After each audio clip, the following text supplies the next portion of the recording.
New technology may help inform brain stimulation.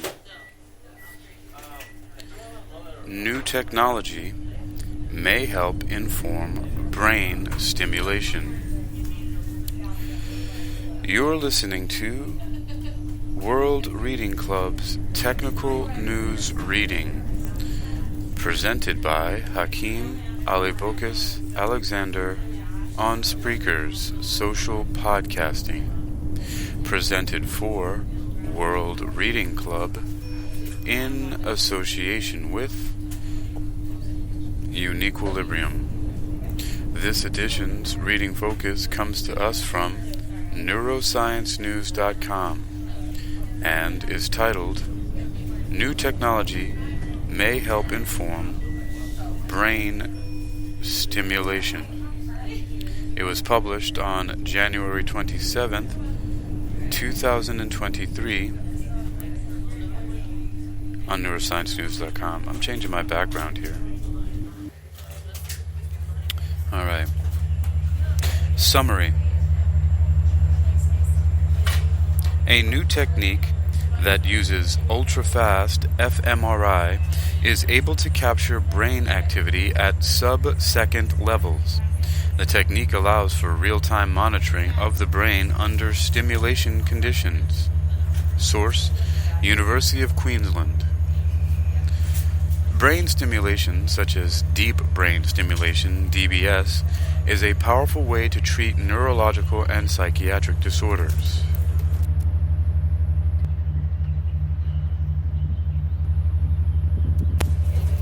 While it has provided therapeutic benefit for sufferers of Parkinson's, Alzheimer's, and addiction for more than a decade, its underlying neural mechanism is not yet fully understood.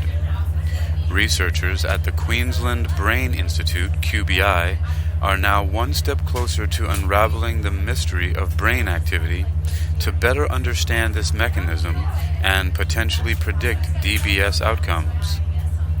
The brain is a highly complex network of circuits organized hierarchically with wide-ranging connections.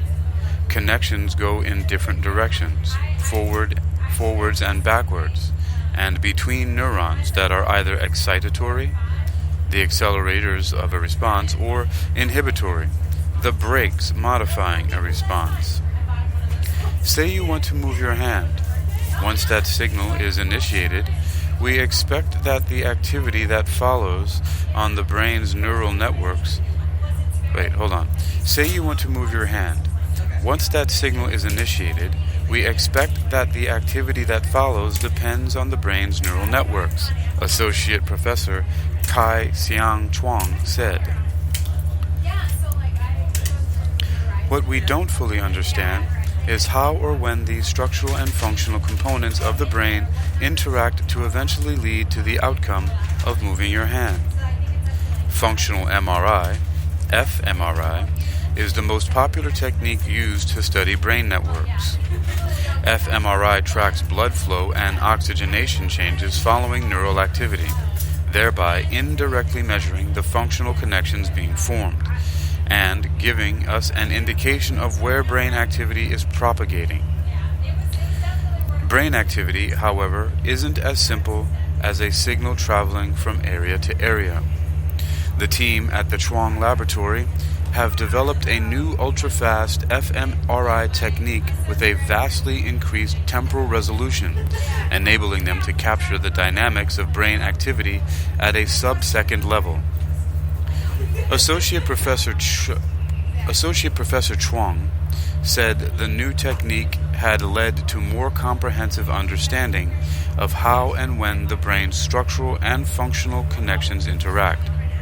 The first new discovery we made is that activity not only propagates through structural wiring, but follows certain preferential circuits depending on their excitatory and inhibitory neuronal distribution, he said.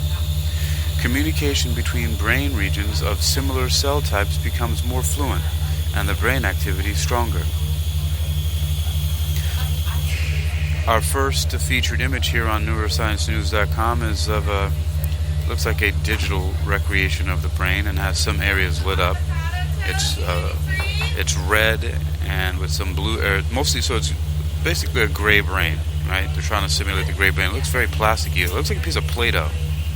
Anyway, it's mostly gray, and then on top of it, splattered across, there's some red areas with a few blue areas lit up there, or highlighted. And the caption reads, "Mouse brain activity under optogenetic stimulation detected by ultrafast fMRI technique. Red shows a positive response, reflecting excitatory activity, and blue shows a negative response, reflecting inhibitory activity. The credit is to Associate Professor Kai-Xiang Chuang from Queensland Brain Institute." Wow, apparently that's a fMRI image of the brain. It's quite funny looking. Alright, Neuroscience News continues. The Chuang group tracked the brain activity of mice both while stimulated and at rest using their ultrafast fMRI technique. When the brain was stimulated, activity followed the structural wiring in the forward direction, from A to B and then B to C. When the brain was at rest, activity was more dependent on cell type organization and less on structural wiring, propagating between C and B but not with A, if that's where the preferential circuit was. This means that how information is processed is actually dependent on your state, where it was previously thought that the brain activity functioned in the same way whether at rest or busy doing a task. The second discovery we made was that the blood signal detected by fMRI could reflect the network organization and cell type distribution, Associate Professor Chuang said. These findings have significant implications for how brain structure shapes function and how to predict activity based on the knowledge of this structure. More practically, what we now know will impact the design of DBS and other brain stimulation techniques. The next steps are to work with clinicians versed in brain stimulation to determine how we can utilize this knowledge combined with human data to improve our understanding of DBS. This more comprehensive understanding could help enable us better predict DBS results and potentially improve its design for better therapeutic outcomes. About this neurotech and DBS research news. Author Merritt Pai, University of Queensland. So contact Merritt Pai, University of Queensland. The image I referred to earlier is credited to Associate Professor Kai-Xiang Chuang from Queensland Brain Institute.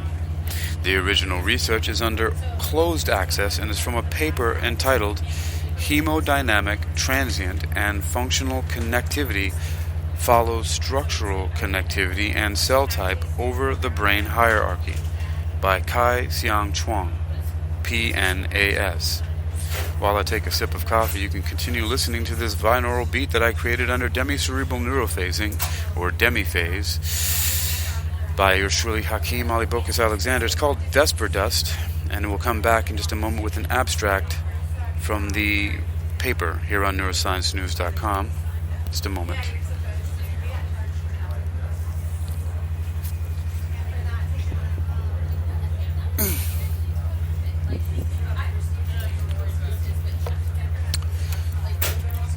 Neurosciencenews.com continues with an abstract from the paper titled Hemodynamic, Transient, and Functional Connectivity Follow Structural Connectivity and Cell Type Over the Brain Hierarchy.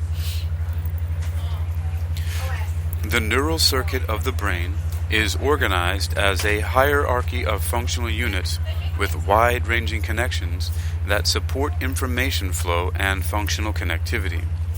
Studies using MRI indicate a moderate coupling between structural and functional connectivity at the system level.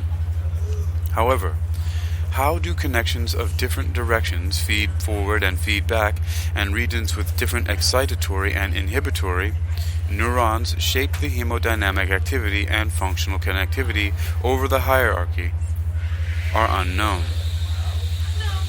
Here, We used functional MRI to detect optogenetic evoked and resting state activities over a somatosensory pathway in the mouse brain in relation to axonal projection and EI distribution. Remember, EI is excitatory inhibitory. So, axonal projection and excitatory inhibitory distribution.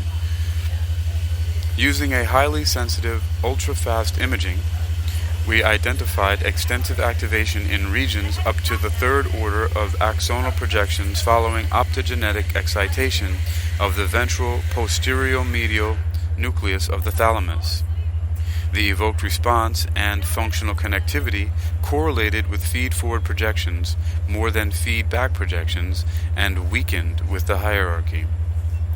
The hemodynamic response inhibited regional and hierarchical differences, with slower and more variable responses in high-order areas and bipolar responses predominantly in the contralateral cortex. Electrophysiological recordings suggest that these reflect differences in neural activity rather than neurovascular coupling. Importantly, the positive and negative parts of the hemodynamic response correlated with excitatory inhibitory neuronal densities, respectively. Furthermore, resting state functional connectivity was more associated with excitatory inhibitory distribution, whereas stimulus-evoked effective connectivity followed structural wiring.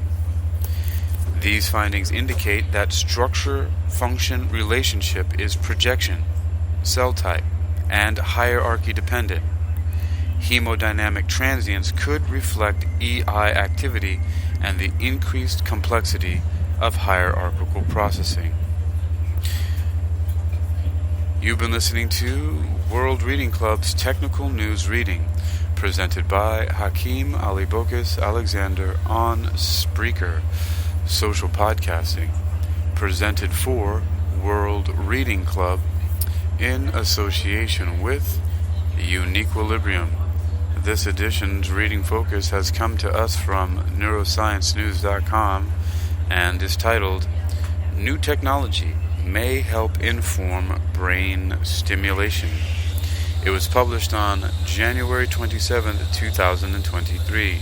You can read this Neuroscience News articles and others like it by visiting neurosciencenews.com. That's neurosciencenews.com. That's neurosciencenews.com.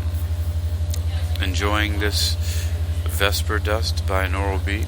Well, keep giving it a listen.